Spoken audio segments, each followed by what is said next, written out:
everyone, and happy Hacktoberfest to you. We've got lots of people here. This is great. Jamie, it's not just the two of us starting off and waiting for Rob to get back from his exercise. He's here already. And a couple special guests. Sandy is joining us and Amber is joining us. So that's very exciting, yes. And thank you to everyone for delaying today's live cast for me. I had to play for a funeral. It was actually the funeral, the head secretary of my elementary school when I was at elementary. Aww. She passed away. She was a dear lady, so there was no way I was going to miss that. So anyway, so thank you for the delay. And yeah, so I'll turn it over to you, Jamie, because you're more organized. I feel I just rushed back from the church. I'm feeling a little scattered still. So I think you've got the order down a little better than I have. Nope, I did not plan for this at all. No. Other than getting people to show up. Okay. Let me go to the Hacktoberfest. No. So let me think. I can throw in this one mathematical note. Being the 16th, okay. It's equidistant. This is the very middle of Hacktoberfest because there are 15 days prior and 15 days post that week. So this is the very middle. So if this is, this is hump, whatever day, hump month. I'm not sure what the right phrase for it is, but mathematically, this is the best place to be in Hacktoberfest. Halfway there, still lots of time. And still lots of time. That's right. Mm-hmm. So anyways, did I give you enough lead time to... Well, at least I found the week 3 post. Okay. So I will post that in the chat.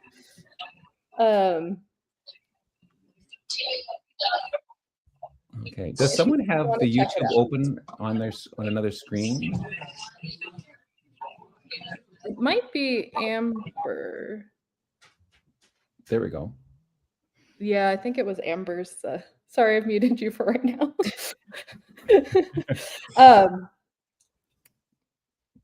So yeah, we some people have started making some stuff. Mm-hmm.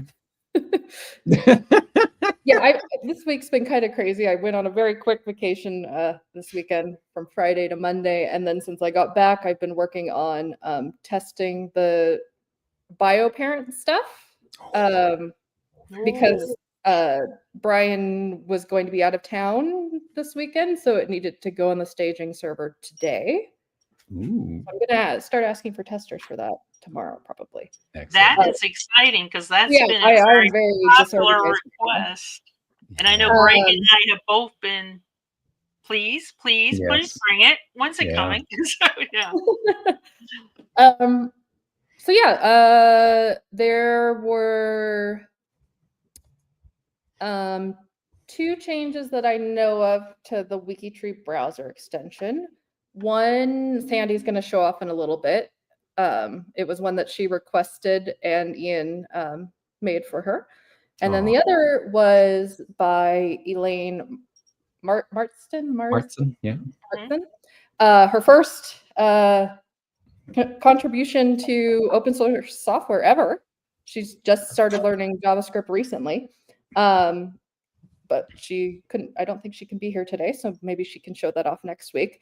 But it helps, it changes the display for names that are in non-Latin characters. So she does a lot with Hebrew. So so she had a Tamper Monkey script on her browser before, which is where you can make like a little standalone script, and she decided to put that into WikiTree browser extension. So I think she just made the pull request yesterday, and I believe it got approved.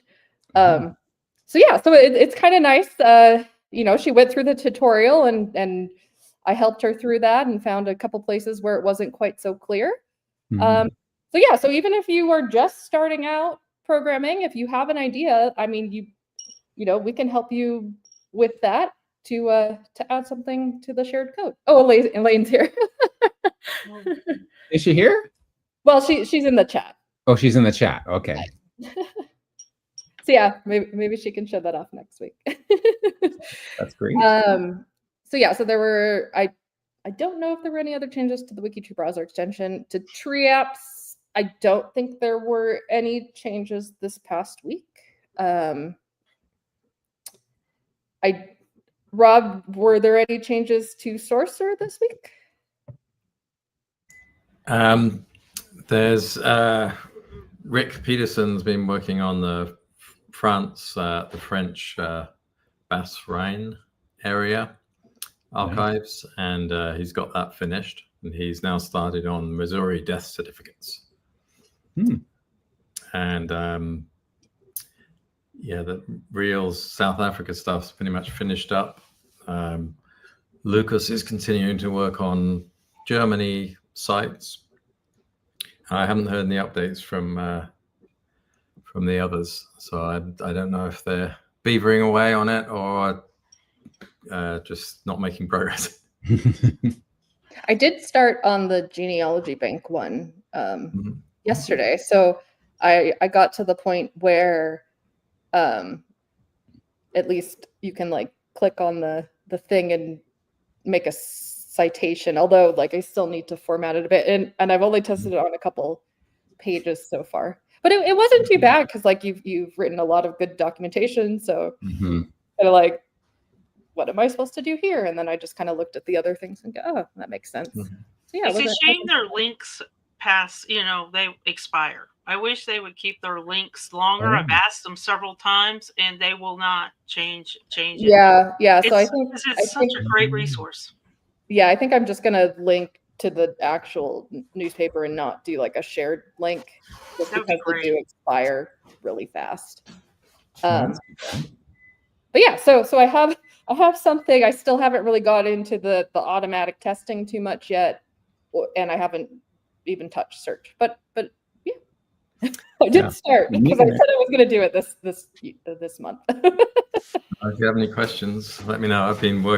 People have been making suggestions as they get into it on things I could do in the script. I have a script you run called Create New Site, and it sets up all the files and folders for the new site, and it now edits the manifest files for you to add the site, and has some more safety checks and things in it. Yeah, I think the only thing that I got a little bit confused with is I was originally looking at newspapers.com as my model example. Yeah. But because it was one of the first ones, I think there was that different yeah, I don't remember the name. Generalized steps probably different. Yeah, newspapers is a very simple one, but yeah, it's not one of the newest ones. Yeah,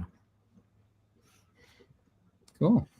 So yeah, and then I'm trying to think of what else. I think that covers the three main open source things. I'll give a quick update on the API. So I did make the documentation live last week, I think. But I still keep finding bugs in the actual API code, so it's still not live yet.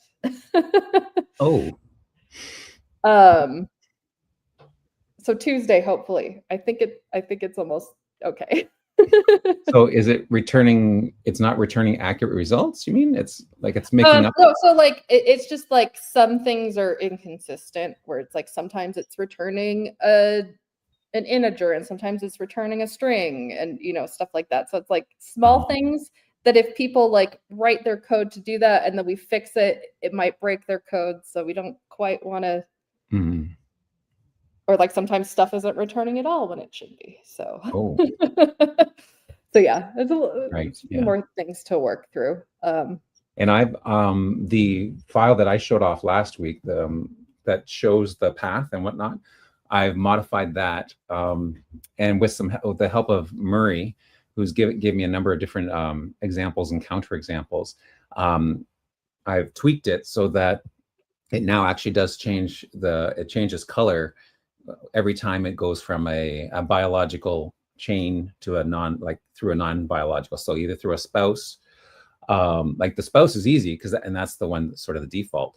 but there are other combinations depending on how it returns it. So if it returns a person, then their child, and then the next one is the child's parent, because it never doubles back on the same one. That means it's through a different parent. So it's basically equivalent to a spouse, but it's not an actual spouse. So that has to change color, because that second parent then is obviously is biologically connected to the child, but not to the string of people who were before them, right? And just a warning about your code, it might be broken now because we reset the staging server password yesterday. Okay.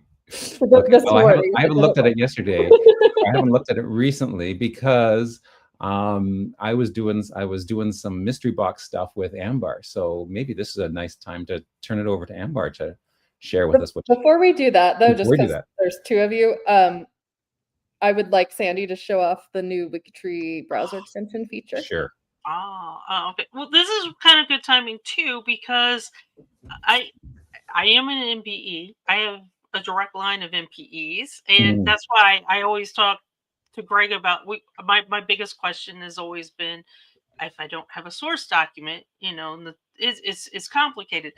I have completed a lot of video shorts on how to do WikiTree over the past, I'd say, 2 years. And the one thing I've learned from people, you're very visual. You want visual information, and you want it right there in front of you. I asked Jamie, I don't even know if this is worthy of Hacktoberfest, but I have to give a prop to Ian for listening to me first, because I always ask him for things, and two, for doing it. So I'm just going to jump right on in. Almost all my direct ancestors are buried in Point Mountain Cemetery in Webster Springs, West Virginia, almost smack dab in the middle. So as I was looking through this, I do a lot of work. And if you're part of the Appalachia Project, you know this. We do a tremendous work on brick walls during the summer. Every Friday is Brick Wall Friday and weekend. And we do brick walls where we come across MPEs. We come across a lot of work on DNA and trying to figure it out. That's all we're involved in, it seems like, is the index files and unindexed files and family search and DNA and trying to figure it out. So if I come up to the cemetery, it's great. I got 108 people that are categorized, and this is really, really good. And I can come up here to my connections. This has been here forever. And see, okay, this is my direct ancestor. This happens to be my grandmother. I can see that, and I know that. But for some reason, it's just not visually hitting us correctly, because I also know that this was a great aunt, things like that. And if I'm looking for a name and a certain time frame, and I'm trying to find an MPE or how these people are DNA related, for me, very visually, I can come down here, and Ian added this, and thank you again, Ian. DNA test matches with. Ooh. And so then if I click on this, it'll say show only profiles that DNA test results with this specified user. So then after clicking on it, you see the little tree come and disappear. Now I've got little icons that tell me that, okay, so I have taken an ancestry test. I've also gone to FTDNA and taken the mitochondrial test. So it can show me what I've put in as tests I've taken and who I can relate up to, which, this is just visual for me. And when we're looking and doing so much research in so many of families, I'm sure this is globally, but I can tell you in Appalachia, you will have 5 boys and 5 girls of the name, and they will each have 5 boys and 5 girls themselves and name them the exact same name. And it just gets to be overwhelming with larger lists. And this was a way just to pinpoint a little bit better. As I said, I don't know if this is really worthy of Hacktoberfest. I just am thrilled because it helps us look at the DNA matches as we try and break down brick walls throughout the system. It's absolutely worthy of Hacktoberfest. Mm-hmm. Well, and it's all credit to Ian, because like I said, you'd be amazed how much I bug Ian, and he's like, his first question, why do you want this? What will it do? What are you trying to do? So this is kind of where I'm at. And again, the connections are here, but they display differently. And this is a great aunt, so she's not going to show as a DNA match like she would over here. If I come down here and find her name, then I can see Iva has a match, a potential match with me based on, again, what I put in. And I wanted to mention a couple things. This is great for cemetery. I'm going to just pop over to, let me come over here to my husband's family because he took the big Y. And I just wanted to mention, so, it says Craig. Well, he's not a Craig. He's a Paddock. So I'm going to type in his number. I can type in anybody's. And this was crucial for us to try and break down brick walls, because if we can get one generation back, I'm already there. I don't need to match with me. I now confirm that one generation back. And if I can get 2 or 3 generations back, I want a DNA test with them instead of just me. So if I click on, and there's only 10 people on the cemetery, you can tell I do not work on his line hardly at all. But you can see now it's got the Y as well, as because he's taken an Ancestry DNA and he's taken the big Y. So it looks a little bit different on his, and then it'll show his maternal line. Of course, he's not going to have the MT because it's through the female line. But this just allows us to dig down in a little bit of different way. Cemeteries are great. I'm constantly doing my connection to cemeteries, but I thought I would expand it a little bit, and I can also see who I'm related to that graduated at the same college I graduated to. Nice. So if you've got that, there's some occupations in here, and there's some companies in here as well. So you can have fun with this on categories. Sadly, there's only 43 of us listed for the school. Or you can change it. If you're working on somebody else's line, your best friend is on WikiTree or something, and you're working and helping them. So that's something else. And then a little play on roots. You know how when Roots comes around and they send you an email that says, hey, you have so many cousins attending Roots? Well, a little play on that would be, hey, you have so many cousins attending WikiTree Day. Exactly. So, this is more fun at this point. But if you are seriously working on trying to work on brick walls, and you don't have the source documents. Women are extremely difficult in 1800s, early 1800s, late 1700s. Sometimes we do rely on DNA just to try and track down names of maybe the maiden names of women. We'll go look in family search on index files to see if there were marriage bonds, if there were deeds, something like that. But to get there, we usually use DNA for our brick walls. And so far, this does give me another good point. So there's 259 people here, but you got to click next. This is pretty standard, I think, with all categories, right? You got to click next whenever you do the buttons up above to see if. Yeah, it's mostly because there's some very large categories like unsorted that absolutely break everything. I'm glad you mentioned that, because I would not abuse this thing. I would not let's go to, like, say, even though I am curious, but let's not go to, say, let me go to Arlington. Let me go to every big cemetery out there and see who I'm related to. I would use it with a purpose, because it does tax the system, I imagine, a little bit, trying to work on a cemetery that might have 10,000 people in it would be a bit. But if you do anything with brick walls, or if you're trying to trace your own family line, and if you're a visual learner, this is just kind of something that came about. And again, I just want to point out, the My Connections button's great. Thrilled to have it, because it gives you the ancestor cousins, and then also who you're connected to, which is not going to have anything to do with DNA. But this just lets you see the time frame, the name right off the bat, and how you're related. So again, thanks, Ian, for listening to me. He got this done, Ian, in like 5 seconds, and I appreciate him. He's amazing. He is. Azure asked, doesn't it only check what is on that page, which would be 200 profiles? And that's how true. The category stuff works. And I'm assuming that's what Ian is doing with the API as well. He is, yeah. Right. Yeah, Ian's very, very good about making sure not to tax the system too much. Yeah. which is nice. Like, yeah. So if you are planning on developing with the API, yeah, you kind of have to think about like it'd be great if we could just grab all the data we wanted at once, but yeah, forever. Yeah. Yeah, we don't want to tax the system, so a lot of times it's better to gather the data after pressing a button, or only gathering like what you need right then.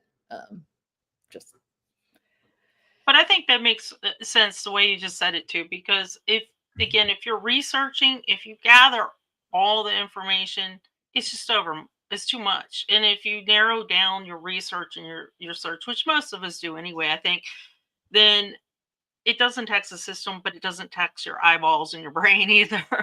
That's true. Yeah. Mm-hmm. Oh, the other thing I wanted to bring up about the browser extension, Sandy was saying like, well, I don't know if this is worthy of Hacktoberfest, but one of the reasons why the browser extension exists is so there can be very specific things in it, because everything in the extension can be disabled or enabled. Like if you only want one feature of the browser extension, you can only have that one feature enabled. Like for me, mostly the only one I have enabled is the distance and relationship one, while I'm actually doing genealogy and not like working on WikiTree. Yeah, so and it's good because some people may find if they have a lot of stuff that the browser extension adds enabled that it's too visually overwhelming. I know, Kay's comment. How can you pick just one feature?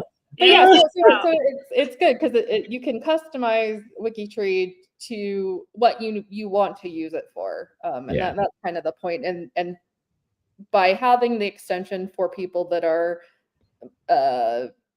more active or more like power users of the site, we can keep it a bit simpler for people that are just starting out, or less active users. And yeah, there's Kay's comment. They all like that, yeah. I am seeing quite a few comments on GTG these days where someone's brand new to WikiTree and people have told them, oh, you've got to get Sorcerer and WBE, and then they're posting all these questions when they haven't really figured out how WikiTree works at all, about how do I do use all these extensions together. So I guess it can make the learning curve even more complicated, but it doesn't have to.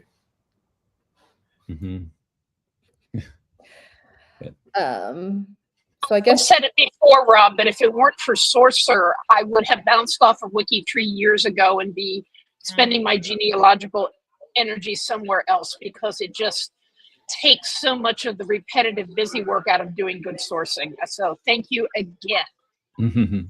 Well, I agree. It's good to hear. For sure. Game changer, definitely.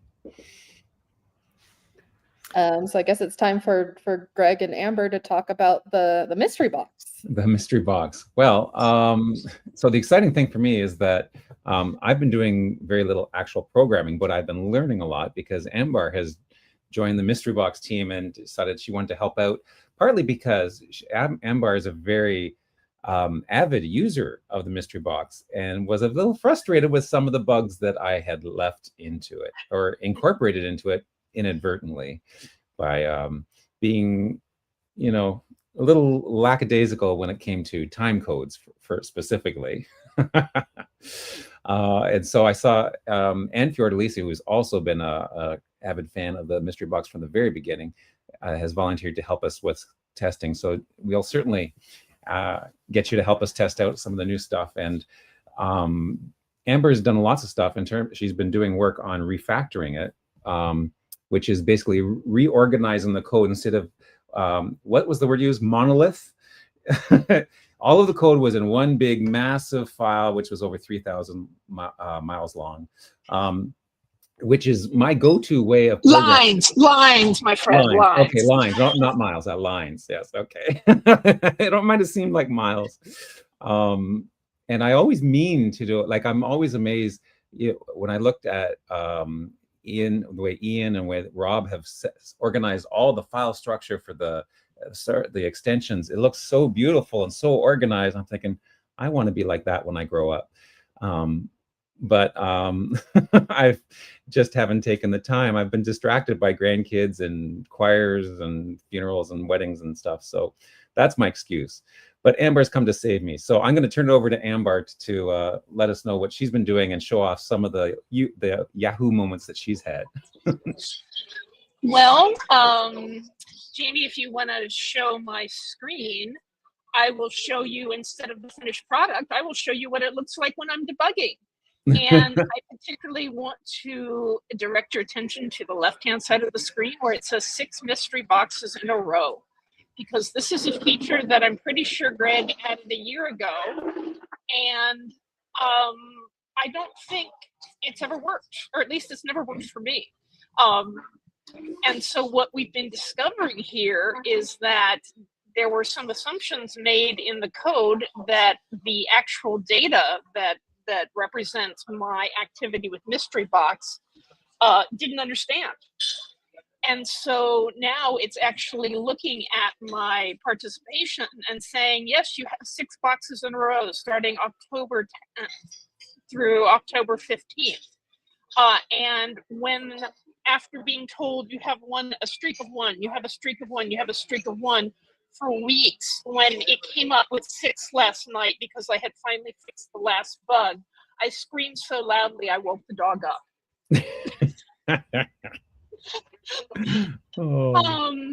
That's great. But I wanted to talk a little bit about the process of getting involved with someone else's project, because this takes a lot of graciousness on the part of the original programmer, whose baby this was, right, to be willing to accept someone else's feedback. And it's just been great working with Greg. We were talking today, and I remembered something. I was at Amazon for over 11 years, and in all that time I worked on one team, which was retail search. So the summary of that is, if you ever typed in search box on Amazon, any Amazon site anywhere in the world, you were working with servers that I was responsible for, right? And so that's my background. A lot of people know about Amazon's leadership principles. They have a whole website just about their leadership principles. And those leadership principles has evolved over time. But one of the ones that never quite made it up to the list of 12, that is their leadership principles, but it's very useful for this kind of situation, is you got to respect the code that got you here, right? Even though it's buggy, even though it might have paged you at 3 in the morning multiple times in a month, even though it was okay when you wrote it, but now it's being used by 10 people simultaneously, and that's exposing some things you didn't think about in the initial implementation when it was just you poking at buttons and not creating race conditions.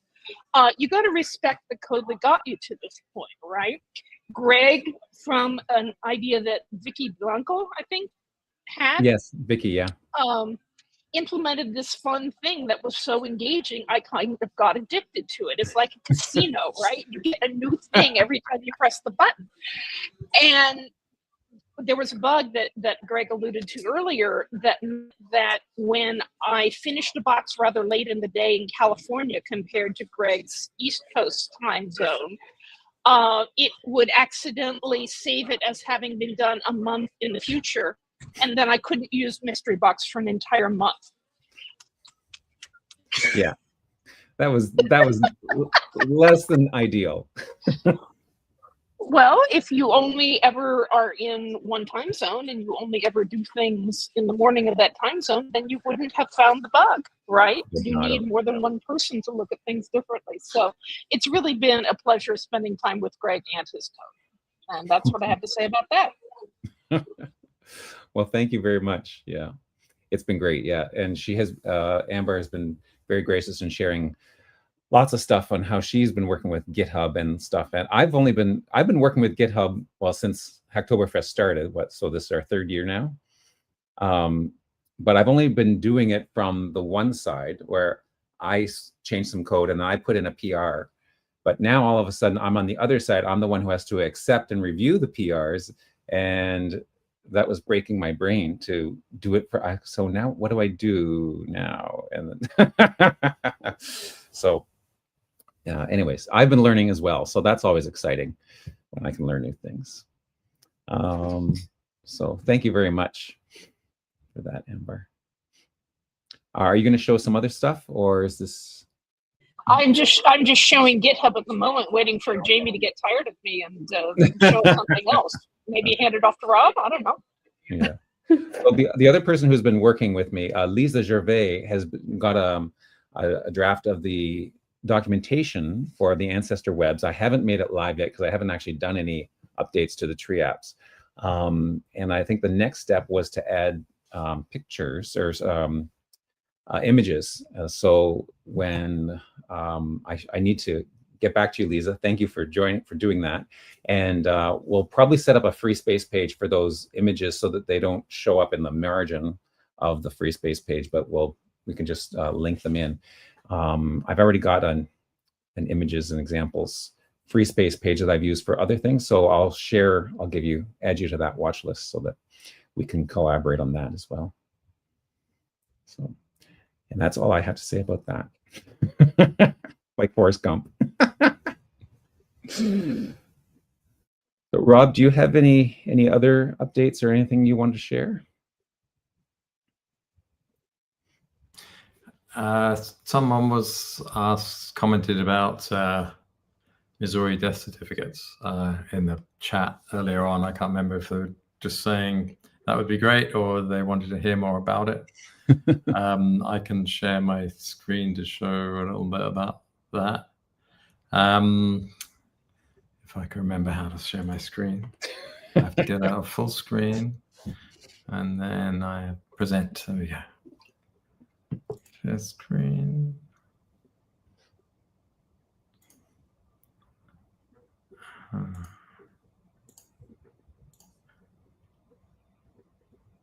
There, can you see my screen? Yeah, now we can. Yep. Okay, perfect. So yeah, this is my page we've looked at before of what's being worked on for WikiTree Saucer, and there's Rick has been working away. As I mentioned, finished the French site he was working on. Now he's working on Missouri death certificates, which is this page. So it's the Missouri State Archives, which does contain other things that he could be added later, but at first stab, he's just going to be working on the death certificates. So the search for that and creating citations there. The Bass Ryan one he created, it's just images, so he couldn't really do a lot with creating detailed citations because there was no transcriptions. Mm-hmm. And yeah, every site that people work on is different. Like it doesn't have a search feature, or you can't create full citations because there's no transcriptions or whatever. But it's a learning experience. Mm-hmm. So it's somewhat. Jason signed up who's going to work on the U.S. Veterans Legacy Memorial. I haven't heard any more about that yet. And then I could show. I've been actually doing some stuff on New Zealand, so people have been asking for support for the New Zealand Ancestor Search Helper, so I might actually do a bit of work on that one. But just to show the issues again, we currently have 68 requests for new sites, so the number's going up, I think, rather than down. It's going the wrong direction. Yeah. But yeah, like others were saying, sometimes the GitHub can be the first steep learning curve you hit when you start doing any open source. Like Greg, I have it set up so it works for me. I just working away on Saucer, but then when other people are working on it, I have to remember how to do pull requests and how they can set up branches and do forks and how they can sync things and so on. So there is that little bit hurdle to get over, but once you've got things set up so that you can make contributions, then it's just, you don't have to worry about that anymore, and you just focus on the code. It's interesting that Amber was saying she worked at Amazon. I worked at Amazon for like 5 years before I retired, and I think maybe it was Rick, someone I was working with just recently. No, Rick Riel worked at Amazon as well. Really interesting. So yeah, I guess that's part of why I've worked on pretty large software systems throughout my career. So that's probably why I made an effort to split WikiTree Sorcerer up into hundreds or thousands of different modules. I learned my lesson with WikiTree AGC, because when I retired, and the first extension I did for WikiTree was WikiTree AGC, the standalone one. And I'd never learned JavaScript before, and I thought, this is this really baby language. It's really simple JavaScript. I don't need to worry about this, and started just writing away in it, and ended up with AGC being like one module with 3,000 or 5,000 lines in it or something. So I learned my lesson when I started Sorcerer. Yeah. But I don't think I had anything else to add right now on Sorcerer. If anyone is interested in working on adding a new site, feel free to contact me, and we can talk through what's involved. Excellent. Great. Thanks for that, Rob. Fantastic. What was I going to say? So there are other tree apps that could use documentation. So if someone else wants to also join in creating documentation for some of those, that would be great. I did have one volunteer that I still need to respond to. Oh, good. So yeah, we have had people volunteer. I'm just a little. That's fantastic. That's great. Excellent. Good. And then testers are always important. Sort of for the reason that Amber talked about with sometimes it's good to have someone that's in a different time zone, or maybe uses stuff a different way, or has a different browser, or different device. Because the person that's the main programmer can only test so many different things. Yeah. Or maybe the tester uses something entirely, or in a way that's unexpected. Yes. Why would you do that? There's a few times where I've thought I've tested stuff on WikiTree pretty thoroughly, and then it goes live, and then it's like, oh, I forgot to test Swedish characters, and now it's broken. Yeah.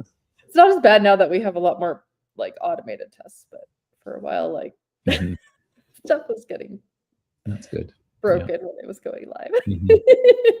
Just because sometimes you don't think of things. And speaking of testers, if you do want to test the non-biological stuff and you haven't already contacted me, feel free to contact me. I probably will be sending out an email tomorrow. For the first week, I think it's only going to be people that have been WikiTree members for a while, because there could still be serious bugs, and so we want to make sure that it's not just open to everybody. Right. Because it touches a lot of different things, like relationships and privacy stuff, and merging, and all sorts of things. So, if you want to do that, I believe when it goes live, which is, we're aiming for the end of this month.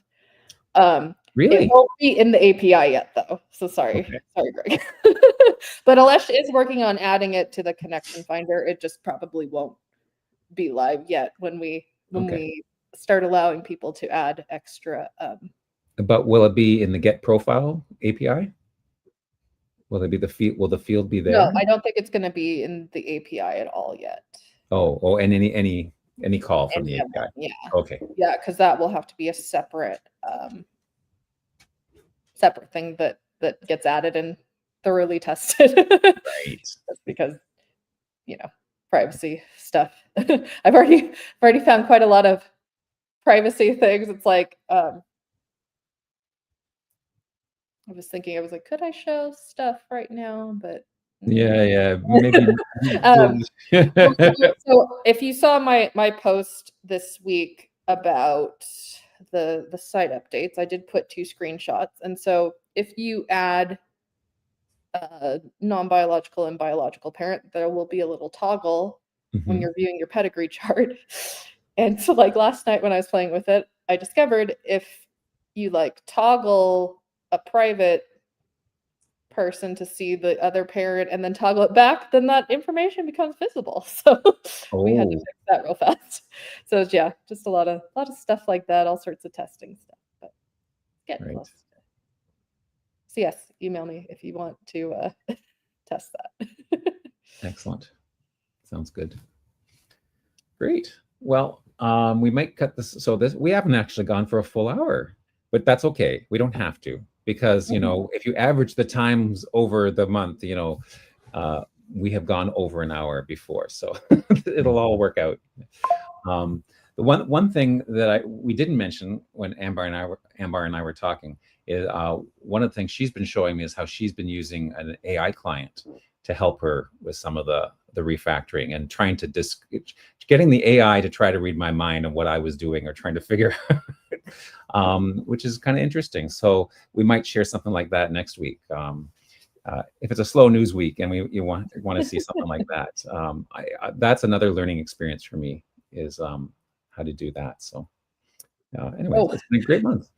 I do have something about, so we kind of talked about that last week about using AI to help out programming. And so when I was finishing up the documentation for the Get Connections API stuff, I was like, oh, I'll just have it proofread my stuff. And it had some sort of glitch in the middle and then just spit out nonsense. Rewrote like my documentation where, like, I don't know what happened. It like saw an S and then it said like, sorry, I don't understand. And then just like mixed up all the text. Jamie, the professionals call that a hallucination. After I worked at Amazon, I worked at an AI company for 2 years. So I can bore your ears off on the subject of how large language models fail. So I will try not to do so.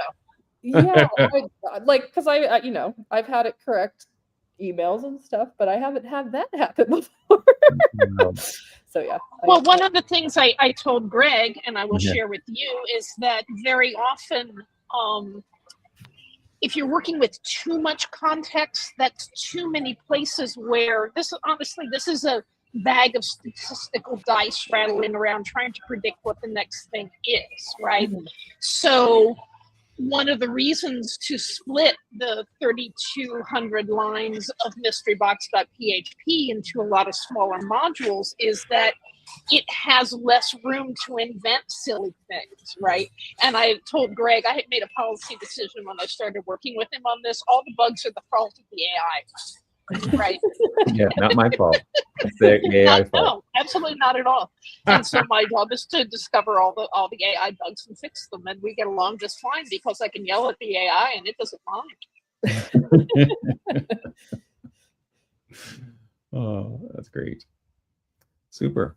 Well, thanks everyone. This is great. This has been fun.